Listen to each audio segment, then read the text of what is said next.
यीशु मसीह के नाम से आप सभी का अभिवादन है। And today I want to share with you from the book of Acts of the Apostles. और आज मैं प्रेरितों के काम की पुस्तक से आपसे बांटना चाहता हूँ। So today's actually the reading was from the first chapter of Acts. और आज का जो बाइबल पाठ था वो प्रेरितों के काम उसका पहला अध्याय से था। And we know what happened during the Acts of the Apostles. और हम इस बात को जानते हैं कि प्रेरितों के काम के समय में क्या घटना घटी। There were only 120 disciples. और वहाँ करीब 120 चेले ही थे। And if you see that out of the 12 apostles, only 11 were there. और यदि आप देखें तो 12 प्रेरितों में से केवल 11 ही बचे थे। And not only that, if you see their background, 7 of them were fishermen. और यदि आप उनकी पृष्ठभूमि को देखेंगे तो वहाँ में 11 में से 7 लोग तो मछुआरे थे। And one was a tax collector. और एक चुंगी लेने वाला था। And about the 3 we don't know what was their background. और बाकी 3 के बारे में हम नहीं जानते कि वो किस पृष्ठभूमि से आते हैं। But they shook the nations of the world. और लेकिन उन सब ने संसार भर के देशों को हिला दिया। They were 100% efficient and effective. और वो 100% प्रभावी थे और योग्य थे। And also, though there was so much of persecution, they were victorious. और इतना ज्यादा सताव होने के बाद में भी वो सब जयवंत हुए। They completed the task of Great Commission very emphatically, significantly. और उन सभी ने उस महान उद्देश्य आदेश का कार्य जो है बहुत प्रभावी रूप से और अच्छे रीति से पूरा भी किया। Churches were established in every place by ordinary people, by ordinary preaching, but with extraordinary results. और हर जगहों में कलीसियाओं की स्थापना किया गया साधारण लोगों के द्वारा, साधारण प्रचार के द्वारा, लेकिन अलौकिक रीति से वह कार्य किए। They could also say along with Daniel that those who do know their God shall be strong and carry out great exploits. और जिस प्रकार दानियल इस बात को कहते हैं कि जो अपने परमेश्वर यहोवा को जानते हैं वे बड़े-बड़े विस्फोटक कार्यों को करते हैं। And it was an incredible story, Acts of the Apostles. और प्रेरितों के काम की एक अद्भुत कहानी है। And they emptied the pagan temples. और उन्होंने अन्य जातियों के मंदिरों को खाली कर डाला। And the church gatherings were swelling day after day. और कलीसिया की जो बढ़ोतरी थी दिन प्रतिदिन वो बढ़ती जा रही थी। Without an army, they won every battle. और बिना सेना के उन्होंने हर एक युद्ध को जीत लिया। They had battles from 3 areas. और उनके 3 क्षेत्रों में उन्होंने युद्ध का सामना किया। They won the battle physically because of the persecution and martyrdom they were facing. और देखिए उन्होंने शारीरिक रीति से उस युद्ध का सामना किया क्योंकि सताव था और मसीह के लिए मार दिए जा रहे थे। They had a mental battle because of lot of heresies and wrong doctrines were creeping into the churches. और उनको मानसिक युद्ध का सामना करना पड़ रहा था क्योंकि कलीसिया के अंदर में बहुत सारी पाखंडपन और झूठी शिक्षाओं का प्रवेश हो रहा था। And also they won the spiritual battle against the religious system of those days. और उसके साथ साथ उन्होंने आत्मिक युद्ध में भी विजय को प्राप्त किया क्योंकि उस समय के तंत्र के अंदर में जो भी कार्य हो रहा था। And some of the major events are recorded in the book of Acts of the Apostles. और देखिए प्रेरितों के काम की पुस्तक के अंदर में बहुत सारे प्रमुख घटनाओं का जिक्र किया गया है। And we can say the Acts of the Apostles records the history of about 30 AD to 62 AD, 32 years of ministries. और हम इस बात को कह सकते हैं कि प्रेरितों के काम के अंदर में 30 से लेकर 62 यानी कि 32 सालों का पूरा इतिहास लिखा गया है। And the gospel was taken from the sacred capital, that is Jerusalem, to the secular capital, that was Rome. और जो सुसमाचार है वो पवित्र राजधानी यरूशलेम से लेकर सांसारिक राजधानी रोम तक ले जाया गया। And sure, we don't read about the ministries of all the apostles. और हाँ, हम सारे प्रेरितों की सेवकाई के बारे में जरूर नहीं पढ़ते हैं। Sure, but most of them are about Paul. और अधिकतम हम पौलुस के बारे में ही पढ़ते हैं। and we know that they could turn the world upside down. और हम इस बात को जानते पढ़ते हैं कि उन्होंने संसार को पूरा उलट पुलट कर दिया। During the first 70 years, the church had overpowered the nations of the world. और पहले 70 सालों में कलीसिया ने पूरे संसार के ऊपर में राज्य किया। But what is the condition of the churches today? लेकिन आज कलीसियाओं की परिस्थितियां किस प्रकार की हैं? Where is the fire of the Holy Spirit? और पवित्र आत्मा की आग कहां पर है? Jesus said, I have come to pour down fire. How much I desire, it is already kindled.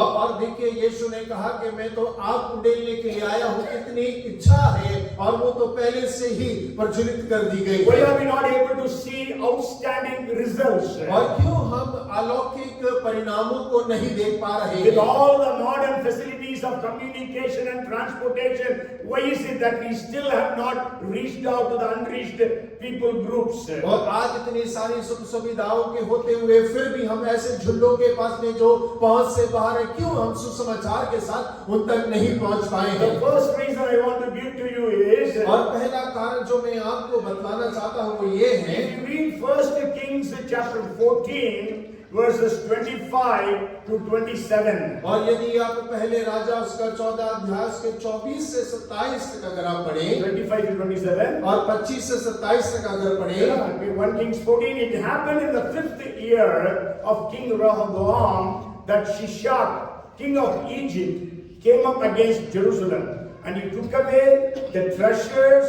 of the house of the Lord and the treasures of the king's house. He took away everything. He also took away all the gold shields which Solomon had made. Then King Rehoboam made bronze shields in their place and committed them to the hands of the captains of the guard who guarded the doorway of the king's house. राजा रहोबियम के 5वें वर्ष में मिस्र के राजा शीशक यरूशलेम पर चढ़ाई करके यहोवा के भवन की अनमोल वस्तुएं और राजभवन की अनमोल वस्तुएं सब की सब उठा ले गया, और सोने की जो ढालें सुलेमान ने बनाई थी सबको वह ले गया। इसीलिए राजा रहोबियम के उनके बदले पीतल की ढालें बनवाई और उन्हें प्रभुओं के प्रधानों के हाथ सौंप दी जो राजभवन के द्वार की रखवाली करते थे। Yes, so we read that Shishak, the king of Egypt, took away all the gold vessels from the temple and also from whatever Solomon had made. और हम इस बात को जानते हैं कि राजा शीशक ने वो सारी सोने की वस्तुएं जो मंदिर की हैं सुलेमान ने बनाई है वो सब वो उठाकर ले गया। And so Rehoboam made bronze shields, the Bible says. और बाइबल कहती है रहोबाम ने वहां पर पीतल की ढालों को बनवा दिया। So today we can say Shishaks have taken away the glory of the first century church and given us the imitation of the 21st century. और हम इस बात को कह सकते हैं कि शीशक जो है वो मंदिर की सारी महिमा को उठाकर ले गया जो कि प्रथम कलीसिया के प्रतिबिंब के रूप में नजर आता है। Okay, he took away all the glories of the first century church. और वो प्रथम कलीसिया की सारी महिमा को उठाकर ले गया। And now church is satisfied with 21st century imitations. और आज कलीसिया जो पहली 21वीं सदी की जो परछाइयां हैं उनसे ही वो तृप्त हो रहा है। And also the second reason is, as we read in Revelation chapter 3 and verse 17. और प्रकाशन वाक्य 3 अध्याय उसके 17 वचन में जो पढ़ते हैं वो दूसरा बिंदु है। Jesus is saying, because you say, I am rich, have become wealthy, and have need of nothing, and do not know that you are wretched, miserable, poor, blind and naked. और यीशु कहता है, तू कहता है कि मैं धनी हूँ और धनवान हो गया हूँ और मुझे किसी वस्तु की घटी नहीं, और यह नहीं जानता कि तू अभागा और तुच्छ और कंगाल और अंधा और नंगा है। And also we know the previous verses Jesus is telling, you are neither hot nor cold, but you are lukewarm. और हम पहले ऊपर के वचनों में पढ़ सकते हैं यीशु मसीह कह रहा है ना तो तू गर्म है ना ठंडा है लेकिन तू तो गुनगुना हो गया है। So today the church is lukewarm. और आज की कलीसिया जो है वो गुनगुनी कलीसिया हो But गई we है। think we have everything, we have everything. और लेकिन हम सोचते हैं कि हम सब कुछ है, हमारे पास में सब कुछ उपलब्ध है। Okay, but then we don't know that we are naked, poor, blind, wretched and miserable. और लेकिन हम ये नहीं जानते कि हम अभागे हैं, तुच्छ हैं, कंगाल हैं, अंधे और नंगे हैं। And so the church is in a very bad shape today. और आज कलीसिया का जो रूप है वो बहुत बिगड़ा हुआ So है। the church needs to be revived. और कलीसिया को आज एक बेदारी की आवश्यकता Church है। needs the revival fire. और कलीसिया को आज बेदारी की आग की आवश्यकता है। The third thing is, और तीसरा बिंदु, when we see about Solomon, और जब हम सुलेमान के बारे में देखते हैं, in 2 Chronicles 7th chapter and verse 1 we read, और दूसरे इतिहास 7 अध्याय उसके दूसरे वचन में हम पढ़ते हैं, first verse it says that when Solomon prayed, the fire came upon the altar. और पहले वचन में हम इस प्रकार पढ़ते हैं, जब राजा सुलेमान ने प्रार्थना किया, वहां पर वेदी के ऊपर में स्वर्ग से आग उतर आई। And this man who could bring fire lost the fire. और ये व्यक्ति जिसने स्वर्ग से आग को उतारा, उसने स्वयं अपने अंदर में आग को खो दिया। When we see about his life, और जब हम उसके जीवन के बारे में देखते हैं, you know the name Solomon was given by God. और आप जानते हैं वो नाम सुलेमान परमेश्वर के द्वारा दिया गया नाम है। If you read 1 Chronicles chapter 22 and verse 9, और यदि आप पहला इतिहास उसके 22:9, और 22 का 9 पढ़ते हैं, behold, a son shall be born to you, who shall be a man of rest, and I will give him rest from all his enemies all around. His name shall be Solomon, for I will give peace and quietness to Israel in his days. देख तुझसे एक पुत्र उत्पन्न होगा जो शांत पुरुष होगा, और मैं उसको चारों ओर के शत्रुओं से शांति दूंगा। उसका नाम सुलेमान होगा, और उनके दिनों में मैं इज़राइल को शांति और चैन दूंगा। So God himself named him as Solomon. और परमेश्वर ने स्वयं उसके नाम को रखा। David had 19 sons, और दाऊद के 19 बेटे थे, and out of 19 sons Solomon was made the king. और 19 में से सुलेमान को राजा बनाया गया। And he had received the blessing of wisdom from God. और उसने परमेश्वर से बुद्धि के दान को भी पाया था। He became the richest man in the world. और वो संसार का सबसे धनी व्यक्ति बना। We know during his days silver was not considered as a metal, because everything was made of gold. और हम इस बात को जानते हैं कि उसके दिनों में चांदी को तो गिना भी नहीं जानता था, क्योंकि सारी वस्तुएं जो है वो सोने की ही बनाई गई थी। And he was chosen to build the temple of God. और वो चुना गया कि वो परमेश्वर के मंदिर का निर्माण भी You कराएगा। know that temple was so glorious. और उसके मंदिर जो है वो बहुत महिमामय मंदिर था। And he also wrote the books of the Bible. और उसने उसके साथ साथ बाइबल की कई पुस्तकों को भी लिखा है। Maybe if you read 1 Kings chapter 4 and verse 32, और पहले राजा 4 उसके 32 को अगर हम पढ़ें, it says that he spoke 3,000 proverbs and his songs were 1,005. 4:32 of 1 Kings. और 4 उसके 32 में लिखा हुआ है, उसने 3,000 नीति वचन कहे और उसके 1,005 गीत भी हैं। Yes, so he wrote 3,000 proverbs, out of which I think about 560 proverbs are in the book of Proverbs. और 3,000 नीति वचन कहे, उसमें से करीब 560 नीति वचन जो है नीति वचन की पुस्तक में दिए हैं। And he wrote 1,005 songs, but then we have the Song of Solomon and also Psalms 127. Maybe we can say 2 songs are there in the scriptures today. और देखिए करीब 1,005 गीतों को भी लिखा है। Out of them 2 are there in the scriptures. और उसमें से 2 गीत जो है वो बाइबल के अंदर, वचन के अंदर पाए जाते हैं। So what we want to say is that he wrote the books of the Bible. और उसने बाइबल की पुस्तकों को भी लिखा। He prayed and brought down fire. और उसने प्रार्थना की, स्वर्ग से आग उतारी। But what happened? लेकिन क्या हुआ? He backslided. और वो पीछे हट गया He went after other gods और वो दूसरे ईश्वरों के पीछे चला गया because he had 300 wives. और क्योंकि करीब 300 पत्नियां उसकी थी And he went after the gods of his wives. और वो अपनी पत्नियों के ईश्वरों के पीछे चलने So लग गया today the church also has lost the fire that was in the first century. और वैसे ही आज की कलीसिया ने उस आग को जो प्रथम कलीसिया में था उसे खो दिया है And the fourth point I want to share with you is, और चौथा बिंदु जो मैं आपके साथ बांटना चाहता this हूँ is told, it happened in 1210 AD. और ये 1210 एडी में घटना घटी There was a saint called Francis of Assisi, और एक असंत थे जिनका नाम फ्रांसिस था and in 1210 AD he visited the Pope. The Pope was Innocent III at the time, the Catholic Pope in Vatican.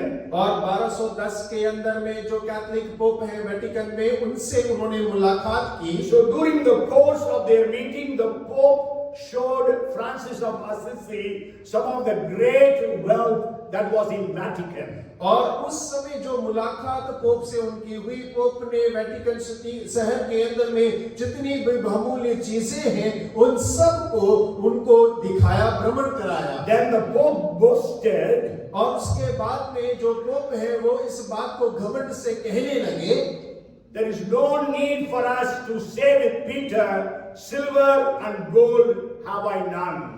और अब इस बात को पतरस को कहने की आवश्यकता नहीं है कि मेरे पास सोना चांदी नहीं है You may remember, why did Peter say, so gold and silver have I none, but walk in the name of Jesus. और आपको याद होगा एक पतरस ने कहा था कि सोना चांदी मेरे पास नहीं है लेकिन यीशु के नाम से खड़ा हो और चलने लगा And the Catholic Church believes Peter was the first pope of the Catholic Church. और कैथोलिक कलीसिया इस बात का विश्वास करते हैं कि पतरस जो है वो पहले पोप थे कैथोलिक कलीसिया के But then you know, Francis of Assisi answered the Pope in this way. और आप जानते हैं फ्रांसिस ने पोप को इस प्रकार से उत्तर दिया Neither can you say, rise up and walk. और आप ये भी नहीं कह पाएंगे खड़े हो और चलने लगे Okay, because Peter said, golden and silver I have none, but walk in the name of Jesus. Right? और क्योंकि पतरस ने कहा सोना चांदी तो मेरे पास नहीं है लेकिन यीशु के नाम से खड़ा हो और चल फिरने Now लगे the church says we have got gold and silver.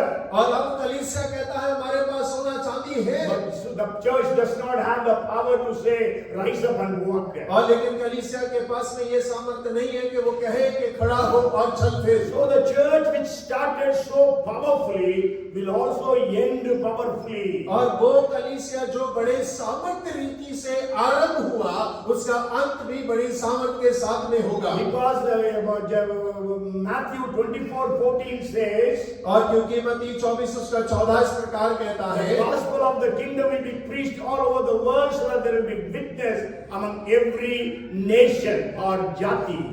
और सुसमाचार दुनिया के हर एक देश और जाति में प्रचार किया जाए ताकि हर जाति उसकी गवाही देने And पाए also in Revelation chapter 5 and verse 9 and 7 and verse 9 we read that people from every jati, every nation, every people group, every language and every tribe is in heaven worshiping the true living God. और प्रकाशित वाक्य 5, 9, 7, 9 में भी इस बात को हम देख सकते हैं हर जाति हर कुल हर भाषा हर जगह के लोग परमेश्वर की महिमा करके उसकी गवाही को देंगे So it is high time we believers, God's people, spend time in prayer. और ये हम सब परमेश्वर के लोगों के लिए विश्वासियों के लिए एक उचित समय है कि हम प्रार्थना में परमेश्वर के सम्मुख समय को बिताएं There was a man by name Patrick. और एक व्यक्ति था जिसका नाम पैट्रिक He था was just an ordinary believer. और वो एक साधारण विश्वासी हुआ But करता था about him it is said he prayed and brought dead animals to life, dead trees to life. और लेकिन इस प्रकार कहा जाता है कि उसने प्रार्थना किया तो उसकी प्रार्थना के द्वारा मरे जानवर जीवित हो गए और पेड़ पौधे जो मुरझा गए थे वो फिर से लहराने लगे And he used to pray to God, और वो इस प्रकार परमेश्वर से प्रार्थना करता God, give me souls or give me nothing else. और वो इस प्रकार कहता, परमेश्वर या तो मुझे आत्माओं को दे या फिर मुझे कुछ ना दे। When God sent revival in Hebrides, और जब परमेश्वर ने हेब्रेड्रेस में अबेदारी को भेजा, then they prayed like this. और उन लोगों ने इस प्रकार प्रार्थना किया, Lord, if you will not use us, please kill us. और परमेश्वर यदि आप हमारा उपयोग नहीं करते हैं तो हमें मार डालें। And also people, when they gathered after the Azusa Street revival, और देखिए उस अज़ूज़ा स्ट्रीट रिवाइवल के बाद में जब लोग इकट्ठा हुए, they gathered in England. और वो सब इंग्लैंड में इकट्ठा हुए, They used to gather in very terrible cold every day. और वो उस कड़ाके की ठंड में प्रतिदिन इकट्ठा हुआ करते, And their prayer was, और उनकी प्रार्थना इस प्रकार थी, Lord, give us men that will spread your fire in the streets of England. और वो इस प्रकार प्रार्थना करते, परमेश्वर हमें एक ऐसे जन को ले आए, आप ऐसे जनों को लेकर आए जो आपकी आग को इंग्लैंड के सड़कों पर लेकर जाने पाए। Today we really need to see something happens in the nation of India. और आज हम सबको भारत देश में इस प्रकार की बातों के बारे में देखने की आवश्यकता है। And we don't know what is going to happen after 2024 election. और हम नहीं जानते कि 2024 के चुनावों के पश्चात क्या होने पर है। Our prayer level has to go high. और हमारे प्रार्थना के स्तर को और ऊंचाई पर जाने की आवश्यकता है। I remember we had a 12-hour prayer in this place before our state election. और मुझे याद है कि हमारे विधानसभा के चुनावों के पहले 12 घंटे की इस जगह पर प्रार्थना सभा थी। So I preached twice at that time, and I preached the same message both the times. और देखिए मैंने 2 बार प्रचार किया, दोनों बार एक ही प्रचार को मैंने किया। And the preaching was that if we don't pray, if our prayer level does not go high, we will not see things happening. और मेरा प्रचार था, यदि हमारी प्रार्थना का स्तर नहीं बढ़ेगा तो हम नहीं देख पाएंगे जो देखना चाहते हैं। And that preaching even Pastor Shiv preached in one of the Friday prayer meetings. और वही प्रचार को पास्टर शिव ने शुक्रवार की एक प्रार्थना में उन्हें प्रचार किया Maybe था। I just share some of the points. I preached from you might have also heard, it is on the YouTube also, the prayers of Elijah. और आपको याद होगा, आपने सुना भी होगा, YouTube पे उपलब्ध है, यह एलिया की प्रार्थना का विषय था। If you see the prayer of Elijah, it was actually in different levels. और यदि आप एलिया की प्रार्थना को देखते हैं तो वो अलग-अलग स्तरों पर है। Okay, but then sure it was physically in different levels, but then we need to be spiritually in different levels. और हाँ, शारीरिक रूप से वो अलग स्तरों में है, लेकिन हम सबको आत्मिक रीति से उसे अलग-अलग स्तरों में देखने की आवश्यकता है। Ground level, he prayed that there should not be any rain. और देखिए जमीनी स्तर पर उसने प्रार्थना की कि कोई बारिश नहीं होना चाहिए। And for 3.5 years there were no rains. और 3.5 साल वहां पर बारिश की एक बूंद नहीं गिरी। And during the famine, we know that son died, son of the widow died. और हम जानते हैं कि अकाल के समय पे उस विधवा का बेटा जो है वो मर गया था। And so Elijah took that boy to the upper room and prayed for him. और हम जानते हैं कि वो एलिया जो है बेटे को ऊपर की कोठरी में ले गया और प्रार्थना किया। And the dead boy was raised to life. और वो मरा हुआ लड़का तो बस वो दोबारा जीवित हो गया। And his third prayer was at the Carmel, Mount Carmel. और उसकी तीसरी प्रार्थना वो कार्मेल पर्वत पर, And it is about 500 feet above the sea level. और वो 500 फीट ऊंचाई समुद्री तल के ऊपर है। And there Elijah prayed and brought down fire. और वहां उसने प्रार्थना किया और आग को उतारा। And that time the entire Israel said, they fell on their faces and said, Yahweh is God. Yahweh is God. और उस समय पर पूरा इस्राएल अपने मुंह के बल गिरकर इस बात को कहने लगा, यहोवा ही परमेश्वर है, यहोवा ही परमेश्वर है। And we all know Jehovah is Jesus. और हम सब जानते हैं कि यहोवा ही यीशु मसीह है। Because in the New Testament we never read the name Jehovah. और क्योंकि नए नियम के अंदर में हम यहोवा शब्द को नहीं पढ़ते हैं। But again and again Jesus said, I am, I am, I am. Because Jehovah means I am. और देखिए बार-बार हम यीशु को यह कहते हुए सुनते हैं, मैं हूँ करके, क्योंकि यहोवा का अर्थ यही है कि मैं हूँ। Because Jesus said, before Abraham was, I am. और यीशु मसीह ने कहा अब्राहम से पहले मैं था। No, मैंने था नहीं बोला। मैं हूँ। हाँ, Jesus said before Abraham, grammatically it must be before Abraham was, I was, but then he said before Abraham was, I am. That means the Israelites, the Jews understood he is telling that he is Jehovah. और देखिए grammar के हिसाब से वो था होना चाहिए, लेकिन वो यहूदी समझ के लिए इस बात को कहता है कि यहूदी समझ जाए, इसलिए उसने कहा मैं हूँ। Okay, मैं हूँ when they heard, that means this is Yahweh God. और जब उन्होंने सुना मैं हूँ तो वो समझ गए यहोवा परमेश्वर के बारे में कहा जा रहा है। Jesus said, I am the way, the truth and the life. और यीशु मसीह ने कहा मैं ही मार्ग, सत्य और जीवन हूँ। I am the resurrection and life. और मैं ही पुनरुत्थान और जीवन हूँ। We know 7 times Jesus says in that way. और हम इस बात को जानते हैं कि यीशु ने इस प्रकार से 7 बार इस वाक्य को कहा I है। am the good shepherd. और मैं ही अच्छा चरवाहा I हूँ। am the door. और मैं ही द्वार हूँ। I am the true wine. और सच्ची दाखलता में ही हूँ। So the third level of prayer is when people will say, Jesus is God. Jesus is God. और देखिए तीसरे स्तर की प्रार्थना ये है कि लोग इस बात को कहने पाए कि यीशु ही प्रभु है, यीशु ही प्रभु है। And the fourth level of prayer is on the peak. He went on the peak of Carmel, which is about 1,600 feet, and he prayed there so that rains would come. और चौथा जो स्तर है कि वो कार्मेल पर्वत की चोटी पर चला गया, जो समुद्र तल से 1600 फीट ऊंचाई पर है, और वहां पर उसने प्रार्थना को किया। So now what we have to do? और अब हमें क्या करने की आवश्यकता है? So it is our duty and responsibility that we pay careful attention to the first century model, the strategy and the directives, and in prayerfully designing a 21st century strategy for building Christ Church. और इसीलिए अब हमारा कर्तव्य और जिम्मेदारी है कि हम मसीह के चर्च के निर्माण के लिए 21वीं सदी की रणनीति को प्रार्थना पूर्वक डिजाइन करने में पहली सदी के मॉडल, रणनीति और निर्देशों पर सावधानी पूर्वक ध्यान दें। Yes, so that's why we are going to study from the book of Acts some of those things. और इसीलिए हम प्रेरितों के काम की पुस्तक से कुछ बातों को पढ़ेंगे। And also the second thing is, in our striving together for the furtherance of the gospel, we all must be united. और देखिए अगर सुसमाचार के प्रचार को फैलना है तो उसके लिए हम सब के अंदर में एकता की आवश्यकता है। We must avoid competing with others. और हमें एक दूसरे के साथ प्रतियोगिता करना छोड़ना होगा। But today we know churches are all in competition. और लेकिन हम जानते हैं कि कलीसिया आज एक दूसरे के साथ प्रतियोगिता में लगे हैं। Pastors are in competition. और पासवान आपस में प्रतियोगिता में लगे हैं। Instead of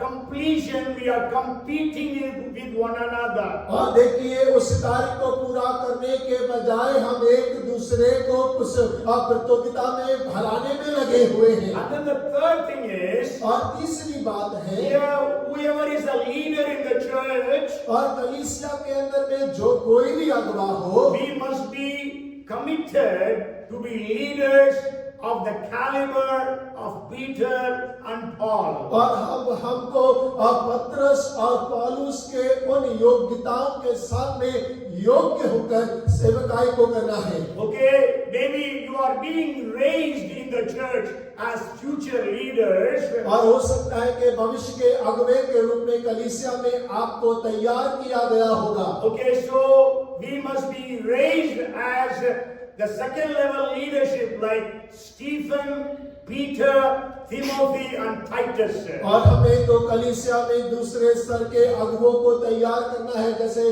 फिलिपुस था, स्टीफनुस था, तीमुथियुस था, उनके समान अगुवों को कलीसिया में तैयार करना है। And we are believers in the church. और हमारे कलीसिया में जो विश्वासी हैं, So we must be committed to be raised as church members of the church of Thessalonica. और हमें तो थिस्सलुनीकिया की कलीसिया के समान ऐसा होना है कि हम कलीसिया के विश्वासी के रूप में उन्नति करने पाए। Paul says that the Thessalonican believers were examples to the churches at Achaia and Macedonia. और देखिए पौल इस प्रकार कहता है कि थिस्सलुनी की कलीसिया के विश्वासी जो अखाया और मैसिडोनिया की कलीसिया है उनके लिए एक उदाहरण स्वरूप है। And that's what we read in 1 Thessalonians chapter 1 and verse 7. और पहला थिस्सलुनी पहला अध्याय उसके 7वें वचन में हम इस प्रकार से पढ़ते हैं And the 8th verse says, और उसका 8वां वचन कहता है, "No, for from you the word of the Lord has sounded forth not only in Macedonia and Achaia, but also in every place." 1 Thessalonians 1 and verse 8. क्योंकि तुम्हारे यहाँ से न केवल मकिदुनिया और अखाया में प्रभु का वचन सुनाया गया, पर तुम्हारे विश्वास की जो परमेश्वर पर है हर जगह ऐसी चर्चा फैल गई है कि हमें कहने की आवश्यकता ही नहीं। So they not only preached in Macedonia and Achaia, but everywhere it was known. और देखिए केवल उन्होंने मकिदुनिया और अखाया में नहीं हर एक जगह उनके बारे में चर्चा फैल गई। And Macedonia and Achaia are two states, not two cities, two states. They shared the gospel. और मकिदुनिया और अखाया दो शहर नहीं दो राज्य हैं जहां उन्होंने वचन को सुनाया। And not only that, we have to understand in Thessalonica, Paul could preach only 3 weeks. और हम इस बात को समझना चाहिए कि थिस्सलुनी की कलीसिया में पौल केवल 3 हफ्ते ही प्रचार करने पाया। After that there was persecution, so he had to run away. और उसके बाद में वहां सताव हो गया, इसी वजह से उसे वहां से जाना पड़ा। But the church was so committed. और कलीसिया इतना ज्यादा समर्पित था। Today we hear some messages Sunday after Sunday. और आज हम रविवार के बाद रविवार संदेशों को सुनते हैं। But then there is no change in our lives. और लेकिन फिर भी हमारे जीवन के अंदर में कोई बदलाव नहीं आता है। So somebody said like this. और किसी ने इस प्रकार से कहा, If you want to grow something to last a season, plant flowers. और यदि आप एक सीजन के लिए कुछ उगाना चाहते हैं तो फूल लगाएं। If you want to grow something to last a lifetime, plant trees. और यदि आप जीवन भर के लिए कुछ उगाना चाहते हैं तो पेड़ लगाएं। If you want to grow something to last through eternity, plant churches. और यदि आप अनंत काल तक कुछ उगाना चाहते हैं तो कलीसिया रोपण करें। So today we have to commit ourselves that we will do something for God. और आज हमें अपने आप को समर्पित करने की आवश्यकता है कि हम परमेश्वर के लिए कुछ करेंगे। God has blessed us with so many things. और परमेश्वर ने हमें बहुत सारी बातों से आशीषित किया God है। has all given us very good health and strength. परमेश्वर ने हमें अच्छा स्वास्थ्य दिया है, बल दिया है। Many of you, couple of you testified about the health that God gave you. और आप में से कुछ लोगों ने स्वास्थ्य के बारे में जो परमेश्वर ने दिया, आपने गवाही भी दिया है। God has protected us from accidents and all other things. और परमेश्वर ने दुर्घटनाओं से दूसरी और कई मुसीबतों से हमें बचा के रखा है। God has blessed us financially. और परमेश्वर ने हमें वित्तीय क्षेत्र में आशीषित किया है। You are in a job, God has blessed you in your job. और आपके पास नौकरी है, परमेश्वर ने आपको नौकरी से आशीषित You किया are है। doing a business, God has blessed you in business. और आप व्यापार करते हैं, परमेश्वर ने आपको व्यापार में आशीषित किया है। What have you done for God? God will ask us. और परमेश्वर हमसे जरूर इस बात को पूछेगा कि तुमने परमेश्वर के लिए क्या किया। I have done so much for you. What have you done for me? और मैंने तुम्हारे लिए बहुत कुछ किया, तुमने मेरे लिए क्या किया। And we all the time hear that coming of the Lord is near, coming of the Lord is near. और हम सब इस बात को बार बार सुनते हैं कि परमेश्वर का आगमन निकट है, परमेश्वर का आगमन निकट है। So in spite of that, what are we doing for God? और उस बातों को सुनते हुए हम परमेश्वर के लिए क्या कर रहे हैं। Because we have to stand before the throne of God. और हमें तो परमेश्वर के न्याय आसन के सामने खड़ा होना है। The judgment seat of Christ. और मसीह के न्याय आसन के सामने। Okay, so now we will try to study from the book of Acts of the Apostles. और प्रेरितों के काम की पुस्तक से हम पढ़ने का आरंभ करेंगे। So that today, maybe a couple of weeks also we will study that. So first thing is, we know it is called as the book is called as Acts of the Apostles. और इस हफ्ते में और आने वाले हफ्तों में इसके अध्ययन को हम करेंगे। किताब का जो नाम है वो है प्रेरितों के पुस्तकों की किताब। Okay, but then we know this book should be called as the book of the Acts of the Holy Spirit. और इस किताब का नाम तो ऐसा होना चाहिए ताकि पवित्र आत्मा के कामों का वर्णन, Because we know it was the Holy Spirit who was working. They were the acts of the Holy Spirit. और हम इस बात को देखते पढ़ते हैं कि पवित्र आत्मा उनके जगह में काम कर रहा था, पवित्र आत्मा के वर्णन होने And चाहिए। if you see only Peter, John and Paul were apostles. और वहां पर केवल पतरस, यूहन्ना और पौल जो है वो प्रेरित है। Stephen and Philip, they were not apostles. और स्टीफनुस और फिलिपुस वो प्रेरित नहीं है। Okay, so that means it must be called as Acts of the Holy Spirit. और इसीलिए इस पुस्तक का नाम होना चाहिए था पवित्र आत्मा के कामों की पुस्तक। And if you see, the book of Acts does not end with an amen. और देखिए, अगर आप देखेंगे तो प्रेरितों के काम की पुस्तक का अंत आमीन से नहीं हो रहा, Because the acts of the Holy Spirit are still continuing for the past 21 centuries. और क्योंकि पवित्र आत्मा के जो कार्य हैं पीछे 21 सदियों से निरंतर चलते आ रहे हैं। Okay, and the author is, we all know that it was written by Luke. और देखिए, उसका लेखक हम सब जानते हैं कि लूका के द्वारा उसे लिखा गया। Sure, there is no mention of Luke either in the book of Luke or in the book of Acts of the Apostles. और यदि आप देखें तो लूका के बारे में कोई वर्णन नहीं दिया गया, ना तो लूका की पुस्तक में, ना प्रेरितों के काम की पुस्तक में। Nowhere it is written Luke has written this book. और ऐसा नहीं लिखा कि मैं लूक इस किताब को लिखता हूँ। Only 3 times the name of Luke comes in the entire New Testament. और पूरे नए नियम में केवल 3 बार ही लूका का नाम आता है। Okay, that is in the book of Philemon, chapter 1, verses 23-24. और फिलोमोन उसका पहला अध्याय के 23 और 24वें पद में, Colossians, chapter 4 and verse 14. और कोलोसियों 4:14 में, 2 Timothy, chapter 4 and verse 11. और दूसरा तिमोथेयुस 4 उसके 11 वचन में। And we all know that Luke was the only Gentile author of the Bible. और हम इस बात को जानते हैं कि लूका ही एकमात्र वो लेखक है जो अन्य जाति में से आता है। All other authors of the scriptures from Genesis to Revelation except Luke, all were Jews. और यदि आप उत्पत्ति से लेकर प्रकाशित वाक्य तक देखें, सारे के सारे जो लेखक है लूका को छोड़कर सभी यहूदी मत के हैं। And Luke was not a disciple of Jesus Christ when Jesus was alive. और जब यीशु मसीह जीवित थे, सेवा कर रहे थे, लूका उस समय उनका चेला नहीं था। But then we know the history says he was from Antioch. और हम जानते हैं इतिहास ऐसा कहता है कि वो अंताकिया की कलीसिया से था, Where he got saved and he was in the Antiochian church. और जहां उनका उद्धार हुआ और वो उसी कलीसिया के सदस्य थे। And I want to tell you, Luke has written 2 books, Luke and Acts.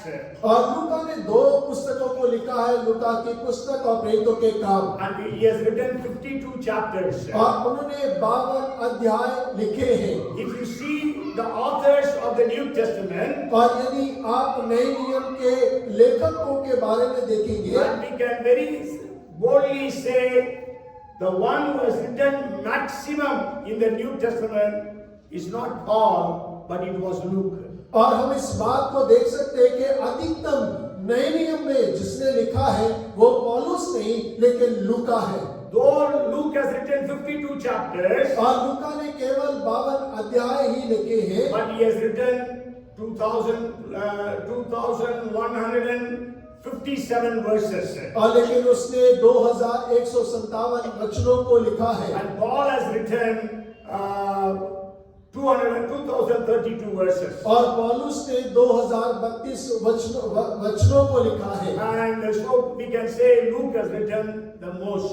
और हम इस बात को कह सकते हैं कि लूका ने ज्यादा लिखा है। But then we have to understand when the books of the New Testament were being studied, which books have to be included in the New Testament. और हमें इस बात को समझने की आवश्यकता है कि जब नए नियम के अंदर में पुस्तकों का संकलन होना था तो कौन सी किताबों को जोड़ा जाना चाहिए। Then they said those books should have been written directly by the apostles or by the one who is closest to the apostles. और लोगों ने इस बात को कहा कि जो पुस्तकें प्रेरितों के द्वारा लिखी गई है या प्रेरितों के जो सहयोगी है, निकटतम सहयोगी, उनके द्वारा लिखी गई है, उनको ही जोड़ा जाए। So Mark was written by Mark, but he was very close to Peter.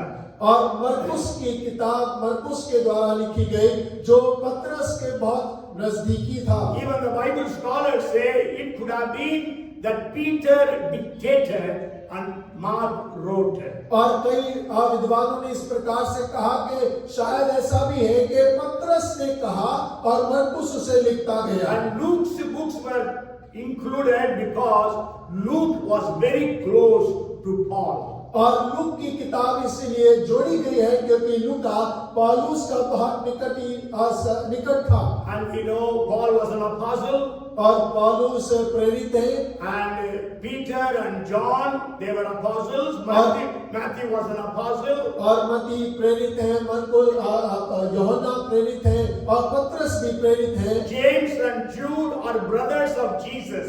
और याकूब और यहूदा यीशु के भाई हैं। Okay, so that's why all these books were included. और यही वजह है कि वो सारी किताबों को जोड़ा गया है। And we believe that all these books are inspired by God. और विश्वास करते हैं कि सारी किताबें पवित्र आत्मा की प्रेरणा के द्वारा लिखी गई हैं। And we know Paul addresses Luke as a physician or a doctor.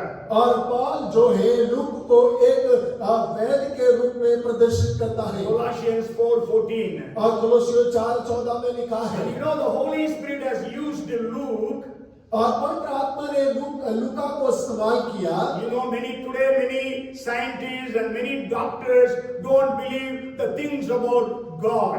और आज बहुत सारे वैज्ञानिक हैं, बहुत सारे चिकित्सक हैं जो परमेश्वर पर विश्वास नहीं करते हैं। They say we have to believe only in science. और वो कहते हैं कि हमें तो केवल विज्ञान में विश्वास करने की आवश्यकता है। But the Holy Spirit made Luke to write about the virgin birth of Jesus so elaborately. और लेकिन वहां पर भी पवित्र आत्मा ने लूका का इस्तेमाल किया कि वो एक कुमारी के जन्म देने के बारे में वहां बहुत खुले रूप से वर्णन कर सके। And Luke also writes about the healing ministries of Jesus and also about the apostles.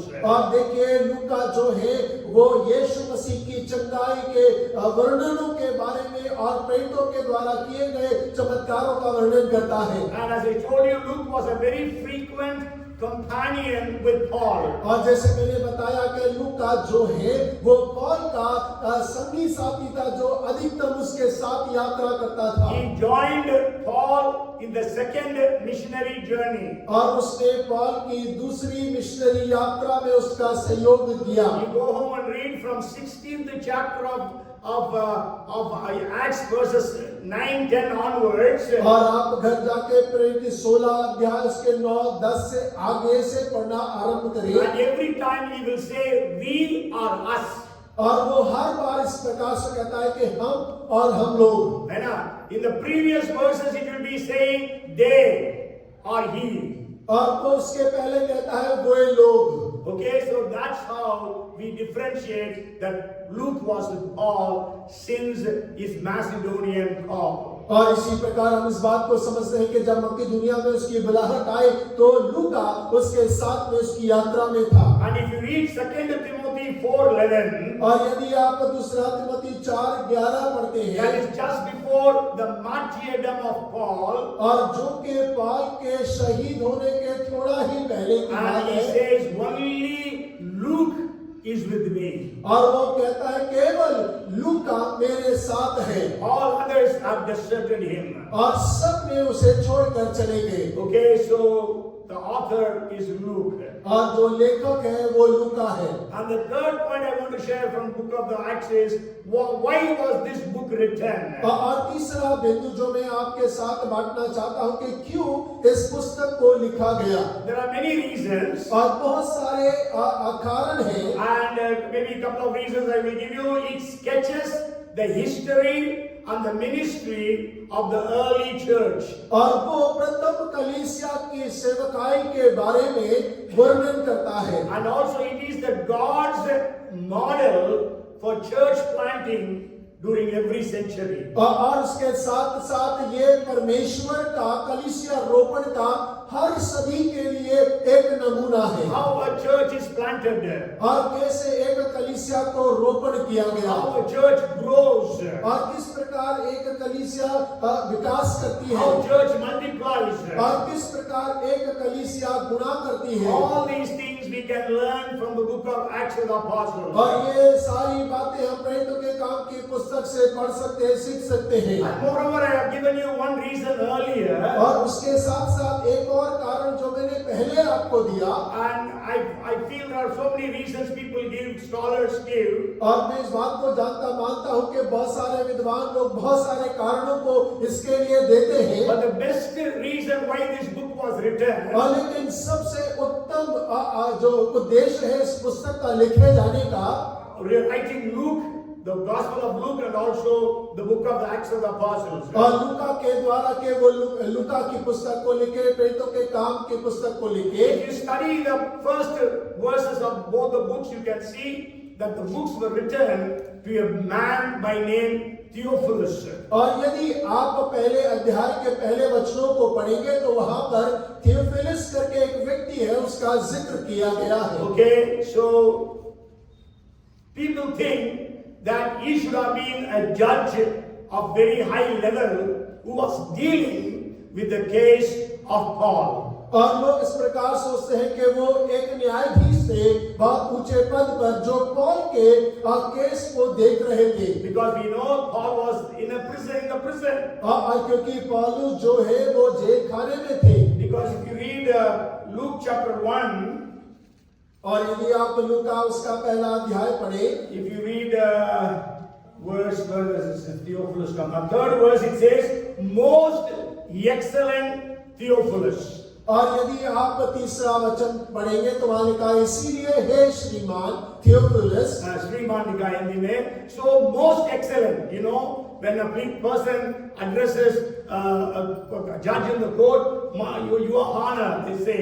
So most excellent. और यदि आप किसी कोर्ट में किसी जज को बोलते हैं तो आप माननीय बोलते हैं। Okay, so that's why they say these two books were written by Luke to prove to the judge the innocence of Paul. और यहाँ ऐसा कहा जाता है कि ये दोनों किताबें उस न्यायाधीश को लिखी गई है ताकि जो पौलुस है उसके पक्ष को रखा जा सके। Okay, so because the Theophilus desired that he wants to know exactly what happened with Jesus, the master of this Christianity, and also how it started, how it went, and how the Paul's ministries were, so that he could be proved innocent. और Theophilus इस बात को जानना चाहता था कि किस प्रकार से आरंभ हुआ, जो मसीहों का स्वामी है यीशु के बारे में, उससे आगे बढ़कर पौलुस की सेवकाई के बारे में उसने किस प्रकार से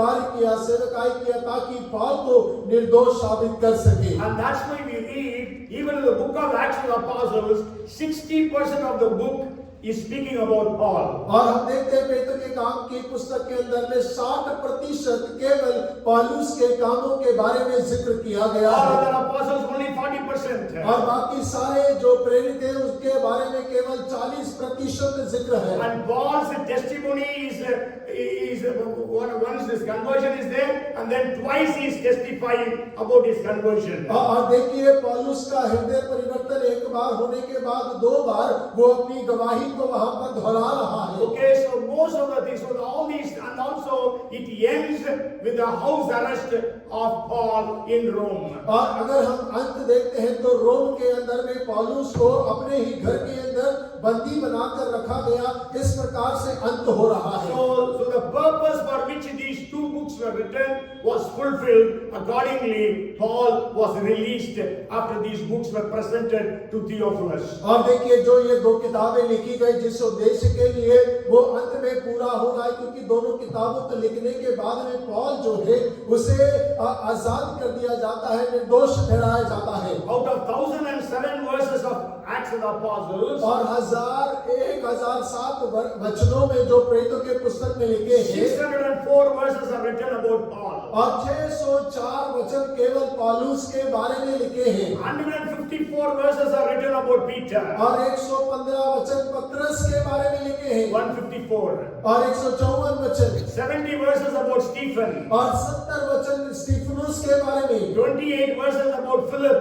और 28 वचन फिलिपुस के बारे में 61 verses about Peter and John together. और पतरस और यूहन्ना दोनों को मिलाकर 61 वचनों का वर्णन है And 120 verses, it is all about all other things. और 120 वचन जो है बाकी सारी घटनाओं के बारे में लिखे हैं So through this they prove that it was written to release Paul from Roman imprisonment. और इन सारी बातों को मिलाकर वो इस बात को साबित करना चाहते हैं कि वो पौलुस के उस निर्दोष ठहराने के लिए और रोम की जेल से बाहर निकालने के लिए लिखी गई है And so we will study this book in an elaborate way in the coming weeks. और आने वाले हफ्तों में हम इस पुस्तक के बारे में बड़े विस्तार से अध्ययन करने But वाले हैं I am giving you 3 assignments or homework. और मैं आपको 3 गृह कार्य देना चाहता हूँ Okay, as I already told you, these 3 things. और जैसे मैं पहले से ही आपको ये 3 बातें बता चुका हूँ फिर बोलता हूँ Okay,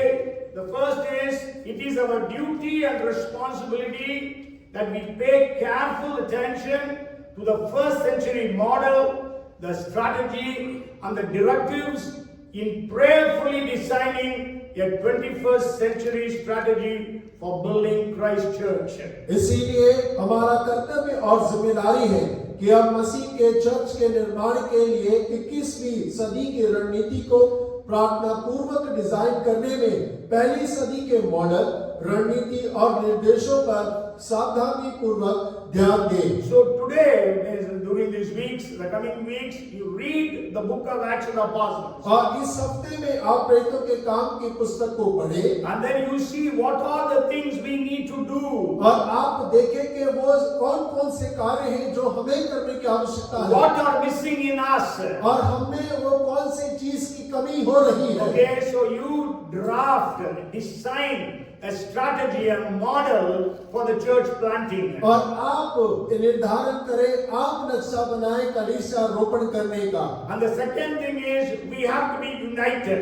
In what ways we are not united today? और दूसरा है कि हमें एकता में आना है। वो कौन सा बात है जिसमें हम एकता में नहीं हो पा रहे हैं। If you are a leader, pray and try to achieve the caliber of Peter and Paul and John. और यदि आप एक अगुवा हैं तो प्रार्थना करें उस प्रार्थना में इस प्रकार से जिस प्रकार पतरस और यूहन्ना योग्य थे उस योग्यता को पाने के लिए। Today I was thinking when Peter preached, people were pierced in their hearts. और आज मैं सोच रहा था जब पतरस प्रचार कर रहा था लोगों के हृदय छिद गए। When Peter was preaching, people were filled with the Holy Spirit. और जब पतरस प्रचार कर रहा था लोग पवित्र आत्मा से भर गए थे। There is a saying that in the first century, wherever they preached, either they got souls or they got stones.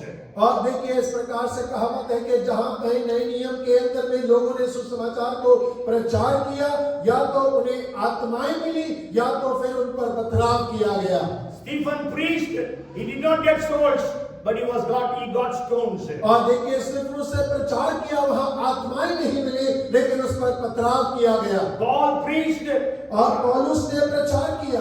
if you read in 14th chapter verses 19 and verse 5, they tried to stone him. They stoned him also in 14th chapter 19th verse. और यदि आप 14 अध्याय के 19वें वचन में पढ़ेंगे तो वहां लिखा उसके ऊपर पथराव करने लगे। And even in 5:26 of Acts, they tried to stone at the apostles. और प्रेरितों के ऊपर में 5:26 में वो पथराव करने लगे। So today, what are we doing? और आज हम क्या कर रहे हैं? Second, if you are a second level leadership, और यदि आप दूसरे स्तर के अगुवे हैं we have to be like Stephen, Philip, Timothy and Titus. और हमें तो स्तिफनुस के समान, फिलिपुस के समान, तीमुथियुस के समान, तीतुस के समान होना है। So you read from the scriptures how they were. और आप वचनों से पढ़े उनका विचार, उनका जीवन शैली कैसा था। Stephen was not called to preach, but he was called to serve the tables. और स्तिफनुस प्रचार करने के लिए नहीं बुलाया, खाना परोसने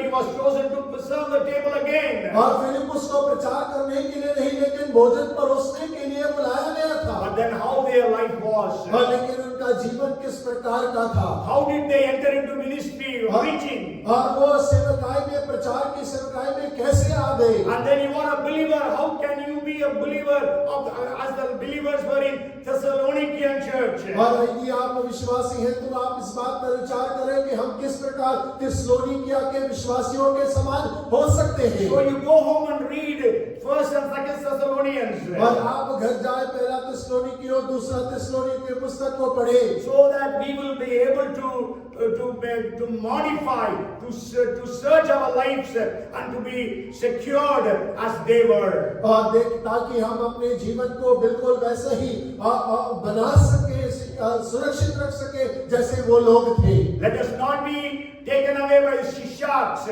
who have taken away the gold, the glory of the early church, but let us have the glory of the church coming back to the 21st century church. और ऐसा ना हो कि जिस प्रकार से शाख ऊपर में मंदिर की महिमा को उठा ले गया, वो हमारे जीवन से भी इस कलीसिया की महिमा को उठा के ले Maybe we चला have गया। lost the fire that, like Solomon, let us come back to God and let us be recharged and let us catch fire of the Holy Spirit. हो सकता है कि हमारे पास सुलेमान के समान वैसे पहले आग होगी, लेकिन हम फिर से परमेश्वर की वेदी के पास नहीं आ जाए, फिर से वो परमेश्वर की आग को एक बार फिर से हम लपक ले परमेश्वर की आग को। We are neither hot nor cold but lukewarm. But let us come back to God.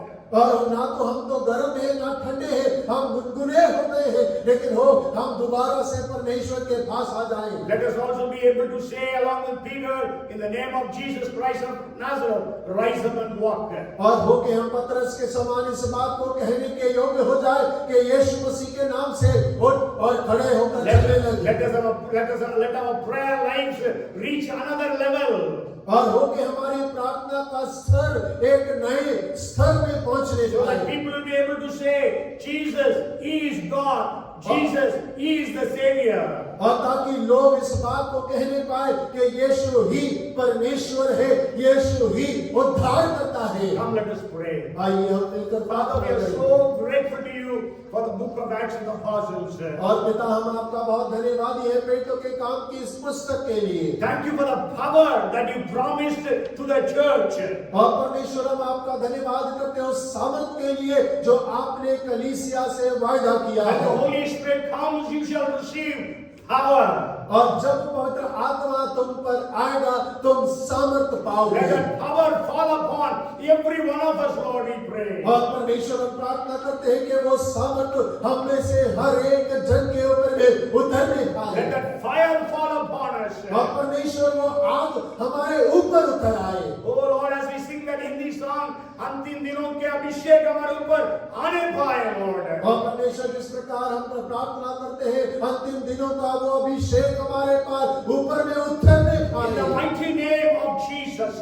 और यीशु के सामर्थी नाम में The anointing that is needed for the 21st century church be poured upon the church, we pray. और प्रभु, हम प्रार्थना करते हैं कि इस सदी की कलीसिया के लिए जो अभिषेक की आवश्यकता है वो उतरने पाए। Wherever we need to repent, help us to repent. और परमेश्वर, जहां हमें पश्चाताप करने की आवश्यकता है, होने दे कि हम पश्चाताप करने पाए। Revive our prayer life. हमारे प्रार्थना के जीवन को प्रभु तू नया Let कर। us reach the upper room level and the mountain level and the peak level of prayer. और परमेश्वर, होने दे कि हम ऊपर की कोठरी के स्तर में, उस पर्वत के स्तर में और चोटी के स्तर तक पहुंचने पाए अपने प्रार्थना के जीवन में। Set fire to this church, we pray. और प्रभु, हम प्रार्थना करते हैं कि ये कलीसिया एक अग्नि में कलीसिया हो जाए। Everyone will be able to establish churches, plant churches, we pray. और प्रभु, हम प्रार्थना करते हैं कि हर एक जन कलीसिया रोपण करने वाला बन जाए। In their own colonies, in their own places of work.